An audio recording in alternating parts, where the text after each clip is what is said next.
Hello, this is Cat Alexander, and welcome back to not my playthrough of Dawntrail, because that's currently on hold due to technical difficulties. The only reason I'm in the Final Fantasy XIV category is because I still wanted to talk about that plot theory, and I can't play the game while doing it because my gaming PC is dead. No, seriously. I'm using a really old laptop that can only really play Master Duel and some really old JRPGs badly until the new PC comes in, because it's that warped. And guess what? The new PC comes in at the earliest on the 30th. The live leather is the 28th, and I really wanted to get this theory out before then. So we're playing Master Duel instead of Final Fantasy XIV, and we're doing it in the Final Fantasy XIV category because what I wanted to talk about was Final Fantasy XIV, but the universe fucking hates me. So let's just get into it.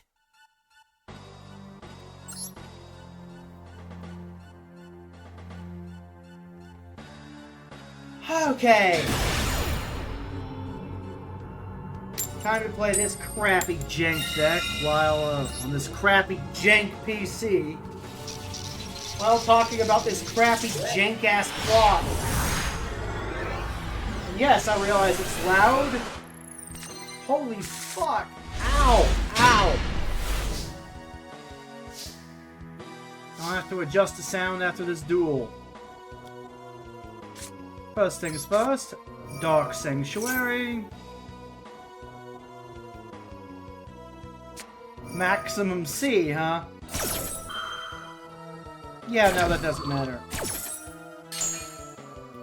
Dark Lord Nurse Reficule. The orange cat of decks. Pain in card game format. Not just for your opponent, but for yourself. Because pain is your friend. Pain makes you feel alive again. And that face down, and I end my turn. Anyway, I could, like most people, I could probably write an essay on why Rook Lamont's a bad character, or why the Scions were probably poorly written, to whatever, you get what I'm saying. I want to talk about 7.1 and what I think is going to happen next. I activate the Eye of Truth. I will see into your hand, like Maximilian Pegasus, who I'm conveniently dressed as. It works somehow.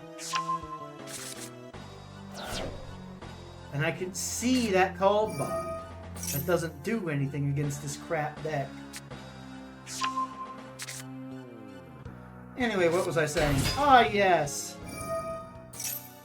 I think there's a Princess Fiend and a Queen's Fiend. The Princess is actually a goody two-shoes, but the Queen is an evil lunatic who was sealed away, and we unwittingly broke her out.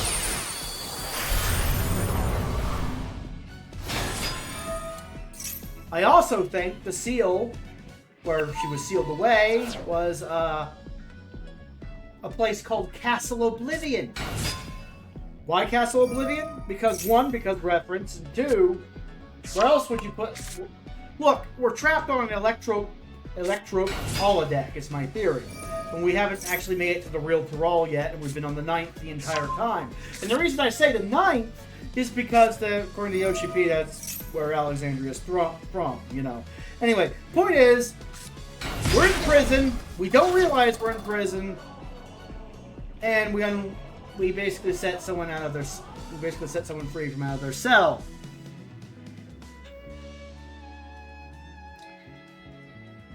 And yeah, we broke the 4 crystals, the 4 electro terminals, sealing them away, and now the evil queen is free to rip out our viscera and have them see the light of day.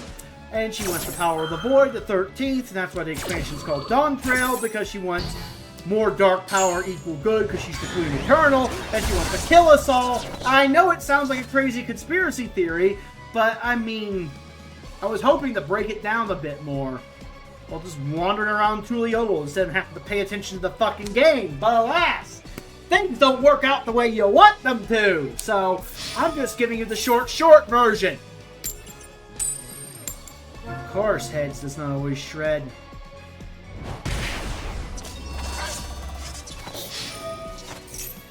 So, yeah. That's my general outline. 7.1, we realize we're in a simulation. We realize we released the Evil Queen. The Evil Queen is possessing Orange Cat. We kill Orange Cat, thinking Orange Cat is like a... Basically, we kill the Orange Cat. We skin it like a rug. The Queen Eternal wakes up for real, regains her body. And the key is literally the key to the final lock in her prison. In addition to being an ASM thing that allows us to travel to other shards. And the only reason she cares about it is because she needs the key to unlock her prison, not because she can't travel to other shards, because she has already been infused with the power of darkness, which is why she needed to be sealed away instead of just killed, because, you know, if you could just execute her, then the problem would go away. But they couldn't execute her, the people of Alexandria could not execute her, because Preservation did a little too much of a good job, and she can't actually fucking die because darkness. So they just sealed her away instead.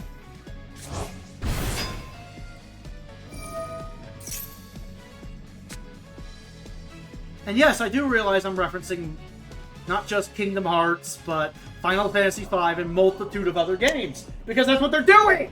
You don't see it! Like, Orange Cat was always sus. Orange Cat was always evil. That's why they made her unlikable. Because she's the bad guy! Dumbasses!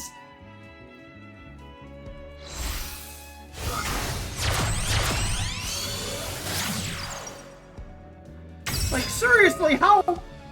What, they need a neon sign over the surprise twist villain's head in 2024 going, bad guy, don't like, hate Orange Cat. Even if they did that, I still think people would have went, well, that's a psyop, literary psyop. I mean, I like Wook Lamont. Wook Lamont, my friend. Wook Lamont would never betray me. Ugh.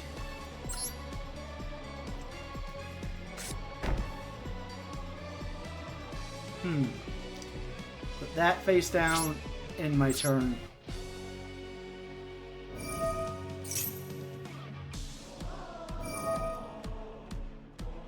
But no, seriously! Orange Cat is sus, Orange Cat is evil, Orange Cat is basically possessed by FF14 X-Death, and FF14 X-Death, the evil Queen Speed, wants to rip out our internal organs and kill us. There you go. There's your main antagonist. No. Dark Sanctuary's gone. No, it's probably going to lose this one. I'm too busy trying to pay attention to my plot theory and not paying attention to the game. Secret Barrel. Yeah, activate Secret Barrel.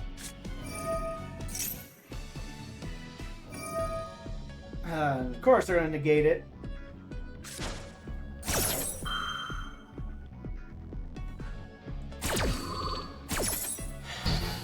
Well, that's irritating.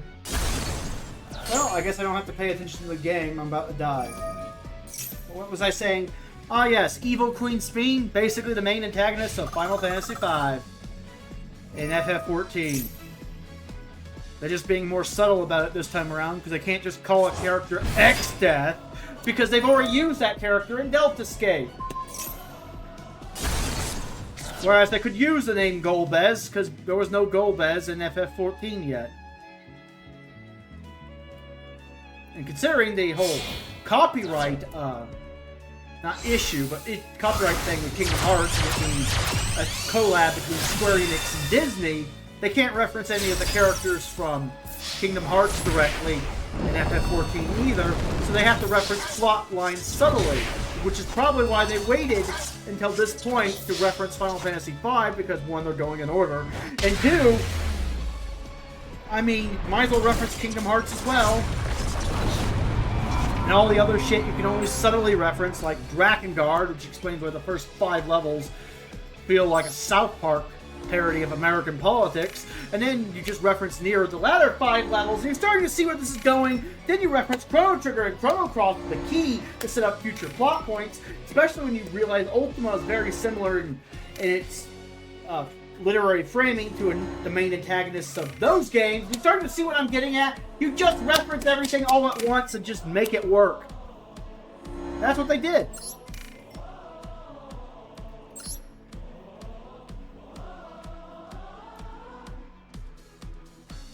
And what if I were to tell you that the jewel crafter dude, or the goldsmith dude, never even got off the fucking boat? I can show proof of that after this duel. He never even got off the fucking boat! And everyone's like, oh, I can't... Everyone's like, this plot line's so contrived. I'm like, yes! Because he's not even there! You're on a holiday! And what if I were to tell you that Sphene and the goldsmith dude share a hair color, including the highlights? I can prove that too! You are... Everyone is so fucking slow, you don't see it! You are getting got in real time! It's hilarious. If you think this plot is being played straight, you're not paying attention. Well, Zeph has a medical excuse. She has ADHD, I'll let it slide with her. But everyone else, I'm going to give you shit. I'm sorry, you're not paying attention whatsoever. Just like I'm not paying attention to this fucking duel, and I'm probably gonna die.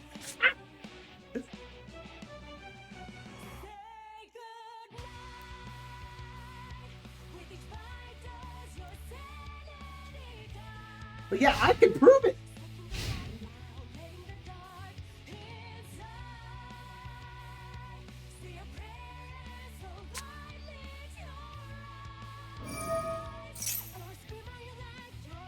Okay, I activate, yeah, let's do this in the proper sequence. Secret barrel!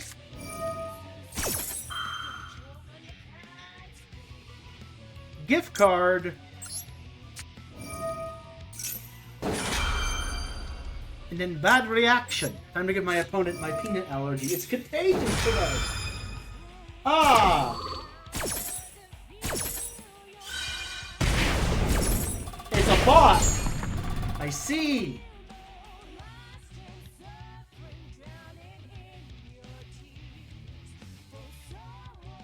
Or at least I'm assuming it's a bot.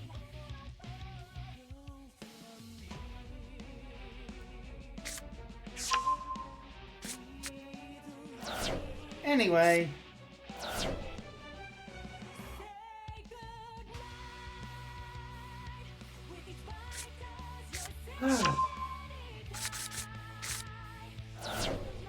And let's see if they play into the Dark Sanctuary and just attack me and die. That would be funny. Go ahead. Heads always shreds. But yeah, after this duel, I can actually prove to you that the goldsmith dude and Sphene share a hair color. Oh, and another thing! I was planning to do this in a bit more organized of a fashion, but I'm trying to pay attention to multiple things at once. Another thing as well, you know that storm at the beginning of the game that was clearly unnatural? If that was being played straight, what did it occur? Think about it! First, Sphene wasn't even on Aetherius yet! If it was being played straight, then that should never have happened. It's a major continuity error. And it's not just like, oh, they wrote in a line of dialogue and got it wrong. No! That requires in-game assets. They made it an interactable ship asset. Where you could just wander around the boat and talk to people.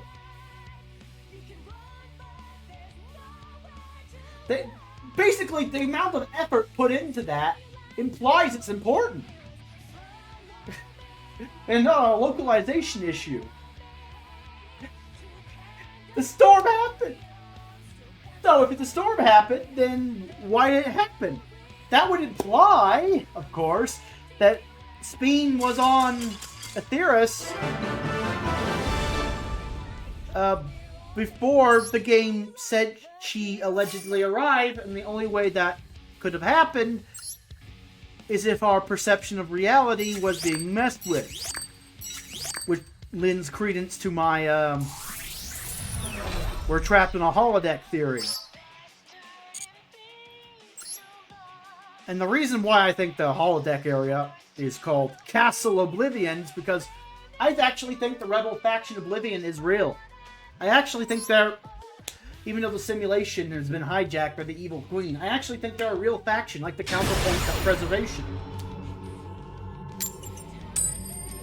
And of course, if the rebel faction were to seal away the evil queen, they would seal away the evil queen in a castle, in the basement area of her castle, Alexandria Castle, like the basement floors of Everkeep, right? And well, if it's under new management, might as well just change the name. The rebel faction's called Oblivion. They're in a castle. Castle Oblivion. Instant Kingdom Hearts reference. As for what the reference, how it works in Kingdom Hearts, immaterial to the plot of FF14. All you need to know is that the area name is a Kingdom Hearts reference. That's it.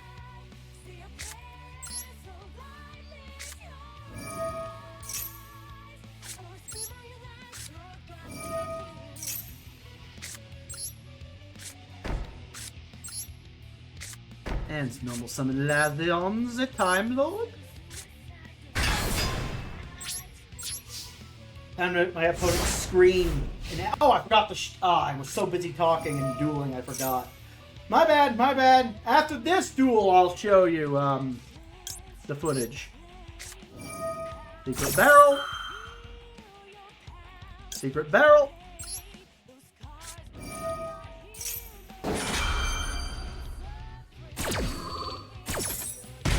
100, 100, 1,000,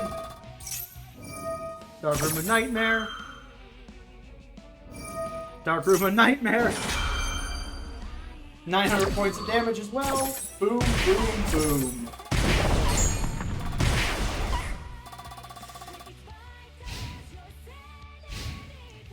But yeah, that's why I think we're in Castle Oblivion, the basement area of Alexandria Castle. And I think the princess has been kidnapped by her evil mother.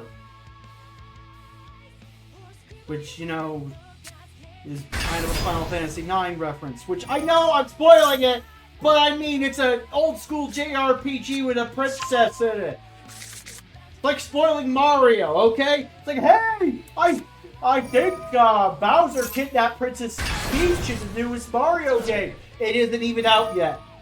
I have an uncle who works at Nintendo, which is a fancy way of saying I played the other games and have fucking common sense, and I know exactly what's going to happen.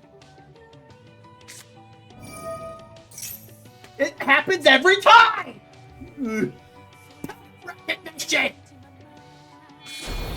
Not spoilers, it's pattern recognition!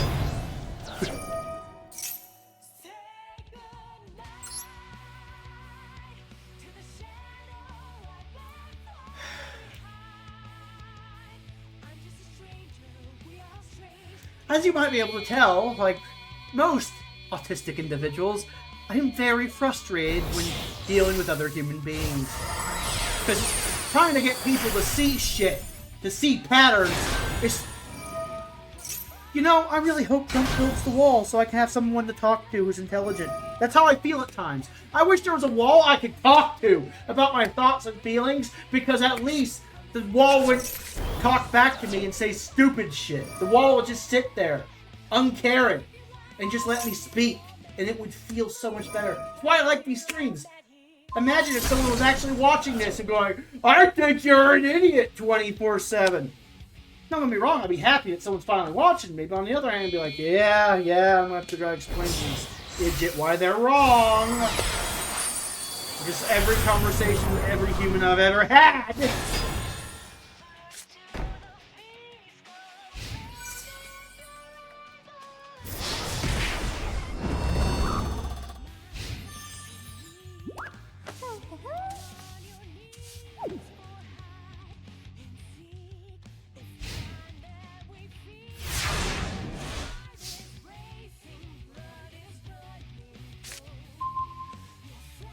You got it! Lovely, you got it. And now it's time to actually keep my word, now that I'm remembering shit.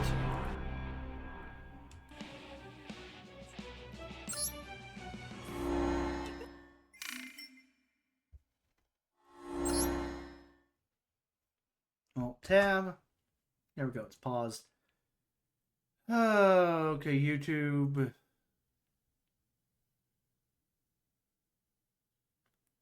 Well, hopefully Preach won't mind. Let's use, Preach. Where's his Dawntrail playthrough? Where the fuck's the Dawntrail playthrough? Playlist.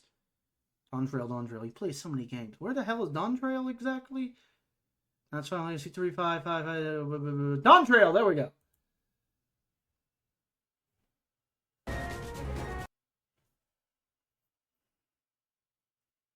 Okay, MSQ start.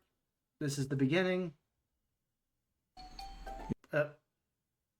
Aricator is like, Mike, I'm really sorry. Sorry, Mike. I'm going to have to shut you up. I need to think. I need the boat ride. Where is the fucking goldsmith dude?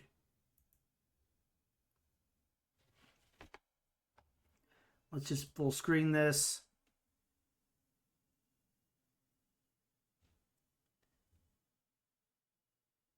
There we go. It's not good enough quality. I need a close-up. That's later in the MSQ. Okay, I need the close-up of his hair. I need a close-up. Where was that?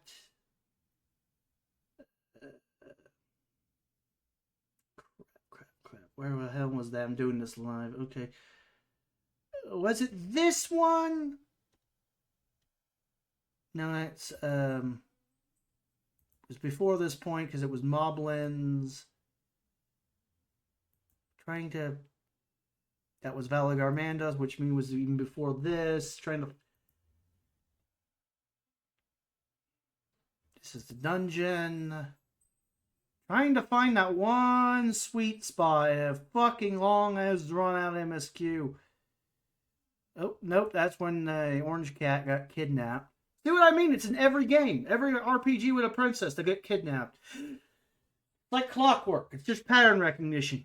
No one can accuse me of spoilers. I'm just pointing out everything happens the way it always happens. The writers actually wrote better, it wouldn't be the case. But alas, no. The princess always must get captured because Mario's popular. I blame Mario for this. I call it Mario syndrome. All princesses need to be in towers. Because, oh, there we go. I found him. Found the fucking bastard. See? Now let's bring up Speen. Let's just use Preach's playthrough again.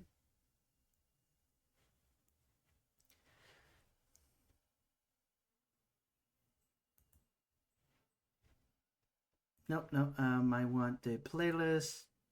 Dawntrail. Pause this. Let's go all the way to pretty much the very fucking end.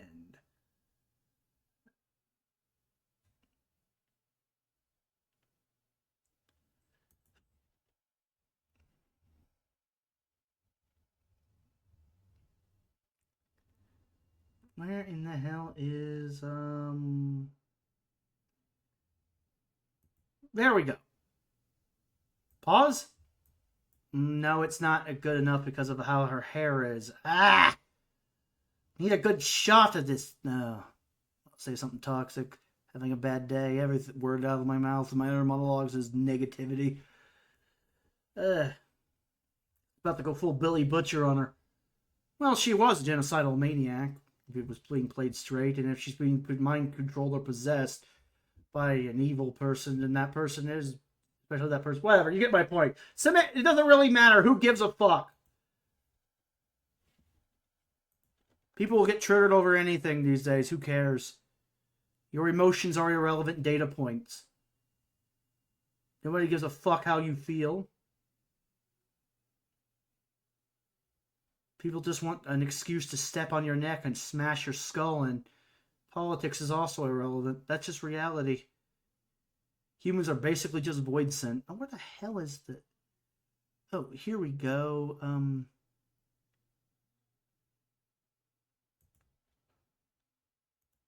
That's her feet. No, I want her hair. No, I'm not trying to be a degen. I'm trying to do a physiognomy check on the villains. Like, excuse me, can I have a good shot, please? There it is. Good shot. Okay, there we go. Gray hair, green highlights. Gray hair, green highlights. Wow! Pattern recognition, baby.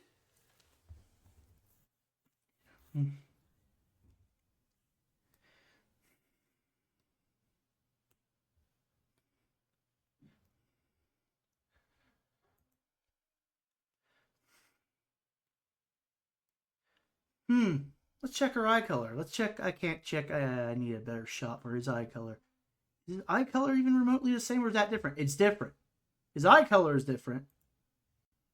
And her eye color is different. But they have the same hair color for some reason.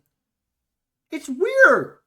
What are the odds that the only other character that was on the boat during the storm at the beginning of the game has the exact same hair color? Like the only other major character that shows up later in the MSQ, I'm pointing out, other than the Scions and, well, our character. What are the odds of that guy and this chick having the same hair color? Exactly the same. I wonder, is there a connection?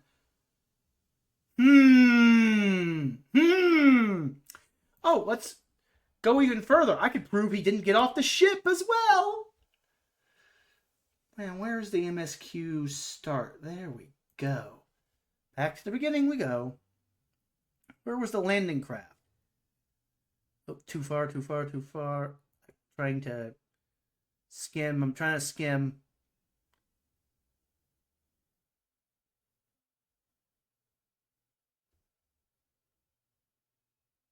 This is the landing craft. Oh, this is the best I'm going to get, isn't it? Hold out a while longer. Well, let's just watch this scene again, since I can't do it in the end room like I planned. Because I mean, having a functional PC would be nice. Might swallow us. Glad to have my pessimism proven wrong.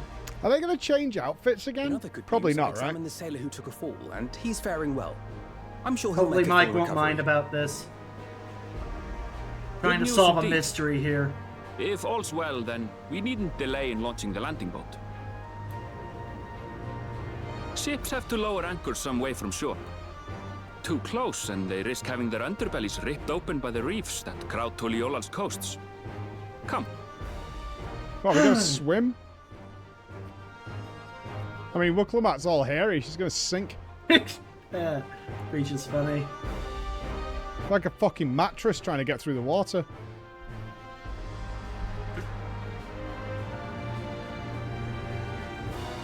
Behold the landing craft. No goldsmith. Thanks for bringing us all this way. Ha! We only did what we were paid to do. There is no goldsmith on this landing craft. I want to stay on the boat. The sailors are awesome. Alalafel, no goldsmith. I know what you're thinking. He's hiding behind the guy's head, right? So they will show you a camera shot of the rest of the ship not being blocked by his head. Really? And he's not there. We won't be able to lay wagers no more. Really? After that voyage? That's what convinced you? Then I better not let you down. Was it when she fell over? I know. Or when she was throwing He's up? sleeping in a crate. That's how he got to Cooliola. He was sleeping in a crate. Clearly. Oh, double the bet. She threw up again. Why would a goldsmith sleep in a crate? If there's nothing The left plot to say, has then to let's show work. off That's why. Or, counter argument, maybe, just maybe, the plot doesn't work on purpose and they put hints in for future twists. Sunshine.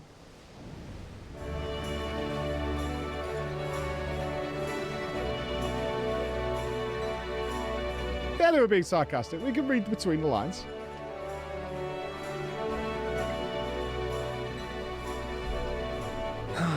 Blue seas, clear skies, and boundless possibilities. I dare say our destination will soon be in sight. She'd not vomit upon seeing my glam, okay? That's not what happened. Enjoying yourself for a change? I've got to say, these cutscenes are a step up. The camera work, the angles they're doing, these are a real step up. There, look, my friends. Behold the scene of our next great adventure.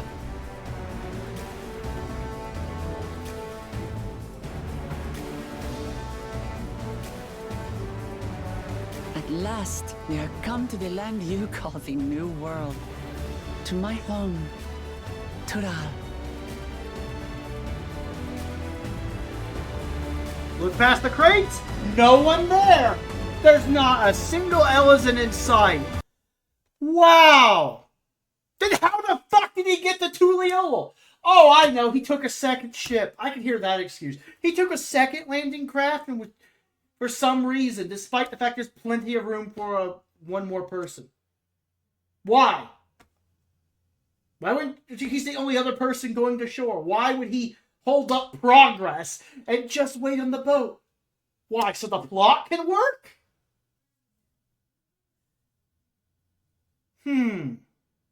Maybe the twist here is the plot does work, and you're just thinking about it the wrong way.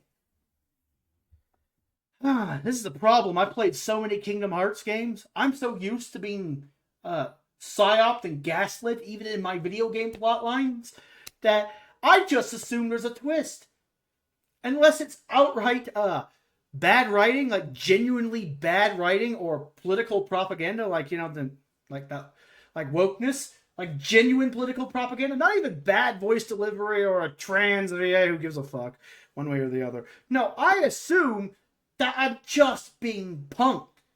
Because that happens all the time in Nomura's games. I just assumed, like, oh yeah, there's something coming later. I'm getting punked, aren't I? And I hyper-analyze everything, trying to figure out how I got. Because that's typically what I'm used to with Final Fantasy. Most Final Fantasy XIV players are used to everything being played 100% straight.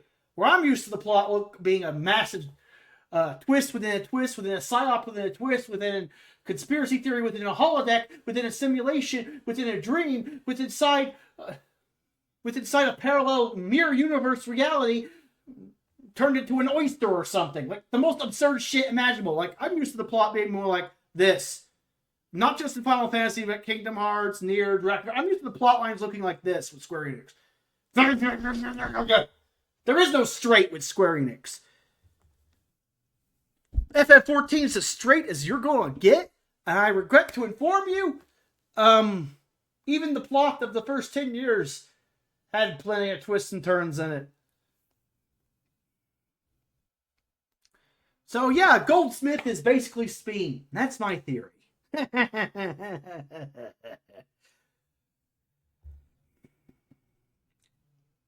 The evil queen was possessing the goldsmith and then moved on to Orange Cat. And who knows? You're probably thinking, well, wouldn't the characters remember being possessed? You're assuming that they, you know... No, because we're on a holodeck. Yeah, I'm trying to think about this. They're on a holodeck and the goldsmith never got off the boat. Then, well, the goldsmith is a holodeck recreation of the goldsmith that was possessed, based off of our expectations and memories, in which case, you know, a chain of our memories, if you will. See what I did there, Kingdom Hearts fans? Then, no, the goldsmith would not remember that, because why would the goldsmith remember something that we don't remember either? If that goldsmith was based off of our memories and we assumed everything was being played straight, or the Warrior of Light did, then the goldsmith would not remember something like that. It would also explain why the goldsmith is magically the solution to our problem. Because we're on a holodeck that reacts to our memories and recreates them. Then we're like, we need a goldsmith to solve the Moblin problem in the holodeck program. Lo and behold, he's now downloaded into the game. He's now recreated live by the program. Woohoo! How convenient! I'm surprised. In fact, there's just so many things over the course of the 10 levels that is just convenient after convenience after convenience. That almost feels like as soon as we think, oh wow, we need a solution to this problem, it magically happens! Almost like the holodeck's like, and we're going to put into the program the thing they need to progress. Boom!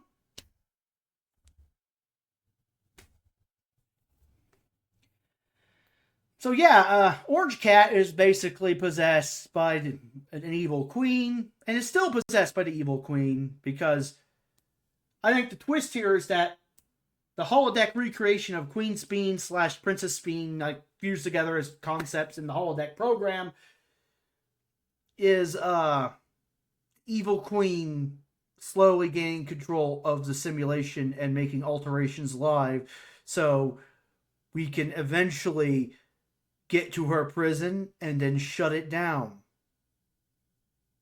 Which is the real reason the bunny girl, or Bun Mom, Aaronville's mom, which is not Aaronville's mom, by the way, wanted us to shut down the meso terminals before shutting down the big meso terminal in living memory. Think about it. We need to break the 4 seals, then break the 5th seal to get access to the key to her prison. So the key creates portals to other worlds, which I actually think is part of real reality, not just a simulation. I think that was just included in there, you know, to make it, again, like, basically to get the Warrior of Light a plausible excuse for why we totally want this key and are willing to break the 4 magical crystal thingies to get our hands on it. And stop Speen. Like, oh, Speen wants to destroy everything in the most illogical way possible. We need to stop her, and that allows the evil queen to gain full control of the program in 7.1 because we killed the MCP, the Master Control Program, thinking it was the big bad destroying Aetheris. See what they did? It's so obvious. Okay, maybe it's obvious to me, at the very least.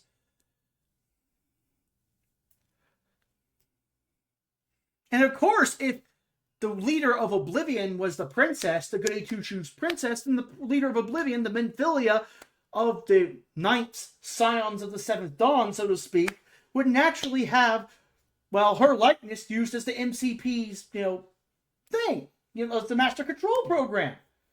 And before you go, well, doesn't that run your theory about the goldsmith? No, it doesn't, because, as I pointed out, there's clearly a princess and a queen. Like, no, seriously. In the dungeon itself, they call her Princess Speen in the memories of the endless we're fighting against, like Speen, in the final dungeon. Not the final trial, the final dungeon, right? Oop, crap. Screensaver. Crappy laptop. Anyway. What was I saying? Oh, yes. The evil queen, I could just switch over. I don't really need to show any more footage. The evil queen would naturally probably have a similar hair color to her daughter. So that doesn't run anything about this theory. I mean, if they're related, hell, they could even have the same name, because you know how monarchies love using the same name over and over again. Henry VIII, for example. That implies 7 more Henrys and plenty more after. Yay for English monarchy. Too many Henrys. Pick a different name. But no, they could have actually done that just to make it even more confusing, where you have Speen the Elder and Speen the Younger, and Speen the Younger is a goody two-shoes, and Speen the Elder is the bad guy. And yeah, in the dungeon itself, it's just, they mention, they refer to like the woman, the living woman, as the princess. But then, after she dies in that helicopter crash thing, and or well, gets injured and slowly passes away, suddenly, for no reason at all, everyone's like, we did it, we saved the queen, and I'm like, queen? What monarchy coronates someone after they die? Also, what monarchy has a princess in charge? Wouldn't the queen be the top of the food chain? Minor culture spoiler for the world of Final Fantasy IX. They established this early on with NPC dialogue at the beginning of the game, so it's not that big of a deal. Alexandria is matriarchal. Its line is matriarchal. Hell, the entire system is based around female supremacy. The red pill guys would literally go, finally, an honest system. Meanwhile, all the radical feminists would go, this game's a lying sack of shit. We've never been in charge of anything. We're being oppressed by the patriarchy or something. I don't know. Jokes aside, you get the point. It's a matriarchy, basically. Let's just say it's kind of, the Alexandrian royal line is, I think the term is matrilineal, basically passed down from mother to daughter, the authority. So, a princess implies there being a queen, because usually princesses are upgraded to queens when queens die.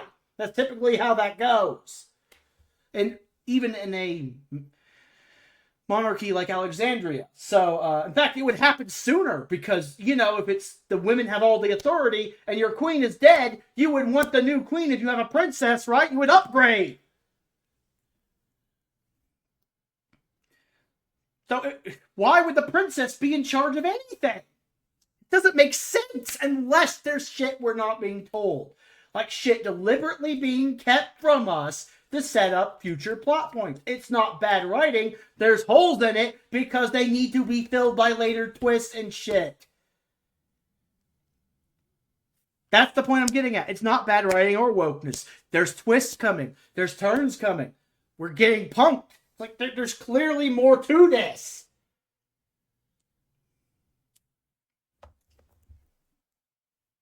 Mm-hmm.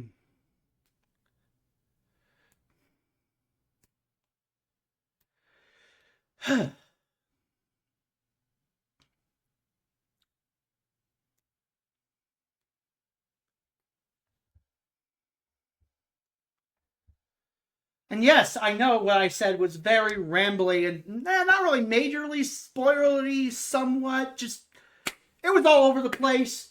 If Zep watched it, I doubt she'd be spoiled from any of the other games, per se. Best I could do on short notice, considering the 2 billion technical difficulties I'm dealing with.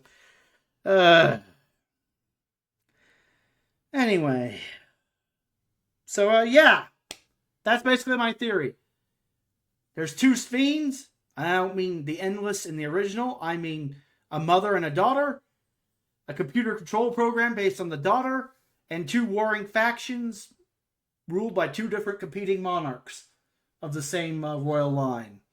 And we're trapped straight in the middle of it. And we don't even realize it because we still think we're in Tyrol having a vacation. We still think the holodeck program's real. I can't wait for 7.1 when I'm proved right. And people just start realizing all the NPCs in Tyrol and Alexandria have all disappeared. Even some goddamn screensaver. Stop it.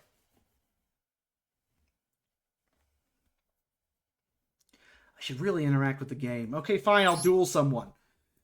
Now, hopefully, make it work. So, yeah. Evil Queen, good princess.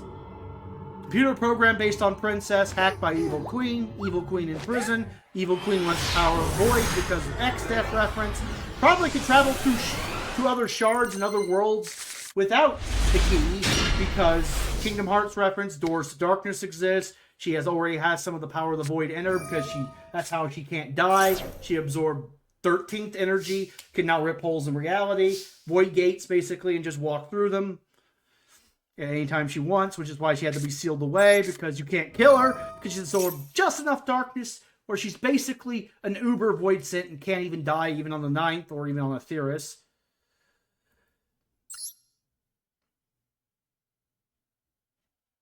Add Candina to my hand.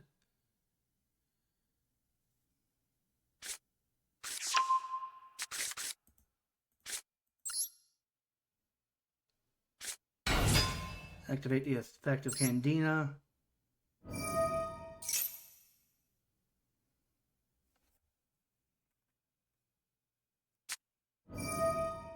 No, wait, it's going through my headphones. Everything's working fine.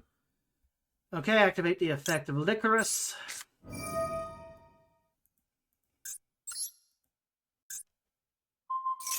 Okay, everything's set up where I need it to be on the game itself. Okay, what was I saying?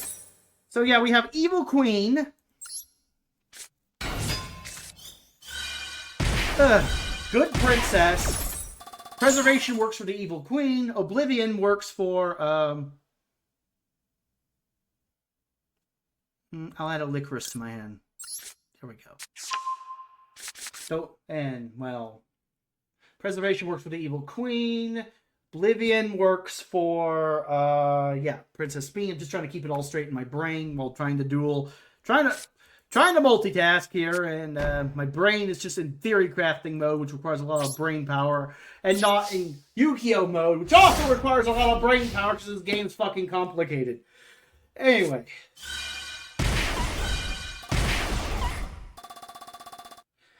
So yeah, and we're just trapped in the middle of that. We're trapped in the holodeck on the 9th. And Orange Cat's possessed by the Evil Queen. There you go. That's my theory. That's the general outline. And I know, a bit rambly, a bit more incoherent, a bit less focused, because I was hoping to have, you know, an actual setup to do this with. Of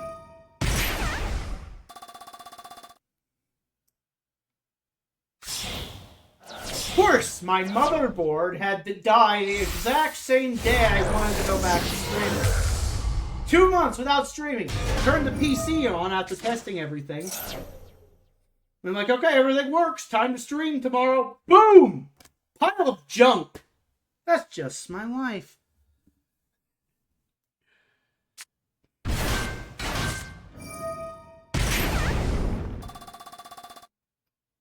But hey, I got the theory out, even if it is a bit incoherent and rambly and a bit less focused than I would like.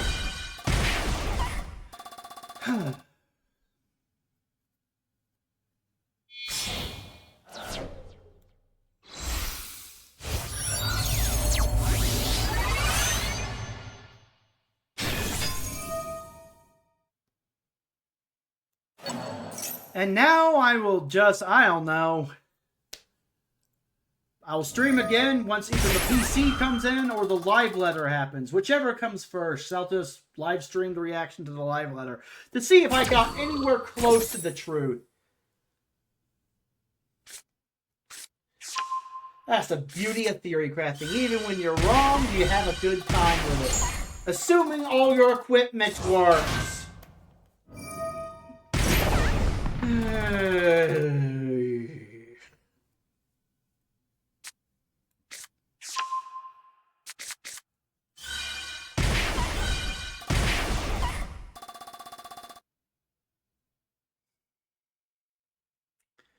Well, at least I can farm 20 quintillion gems on Master Duel while waiting for the ability to play FF14 and WoW an even better PC because, hey, it's an upgrade. At least I won't have to worry about the PC version of Rebirth or Final Fantasy 16 taking my current PC. Better PC's coming in the mail.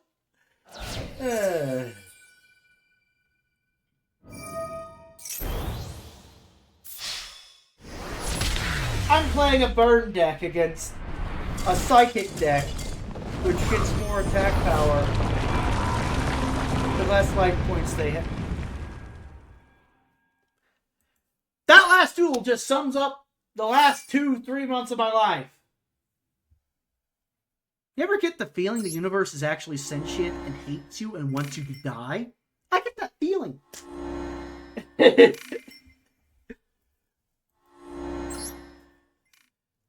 I feel like the universe is sentient and out to get me. Well, I got the theory out.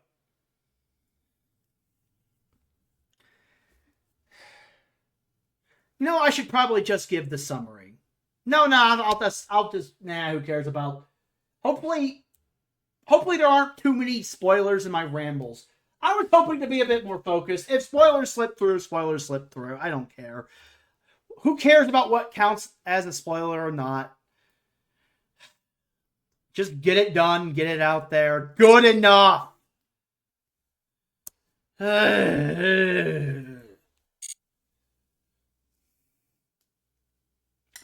In any case, this has been Cat and Alexander.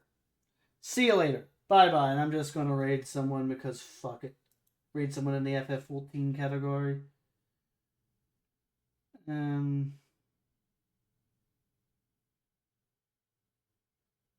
You know what? I'm not even going to raid anyone. I'm just going to end the stream. This has been a year.